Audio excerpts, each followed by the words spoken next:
என் உயிரினில் கலந்துள்ள என் அன்பான சொந்தங்களே, நாம என்ன நினைச்சிட்டு இருக்கோம்னா, நாம செஞ்ச தப்பை யாருமே பார்க்கல, நாம செஞ்ச தீமையை யாரும் பார்க்கல, நாம செஞ்ச பாவத்தை யாருமே பார்க்கலன்னு நினைச்சிட்டு இருக்கோம்.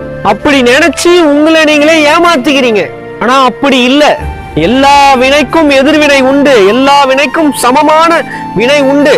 மாங்கொட்டை விதையை இந்த மண்ணில் விதைத்தால் மாமரமாக தான் முளைத்து வரும். அது பனைமரமோ தென்னை மரமோ வராது, மாமரம் தான் வரும். அது போல நீங்கள் செய்த தப்போ, நீங்கள் செய்த தீமையோ, நீங்கள் செய்த பாவமோ உங்களிடத்தில் வந்தே தீரும். அதுல மாற்று கருத்தே கிடையாது. நாம் பாவம் செய்வது, நாம் தீமை செய்வது, நாம் கெடுதல் செய்வது எப்படின்னா, அண்ணாந்து எச்சிலை துப்புவது போல.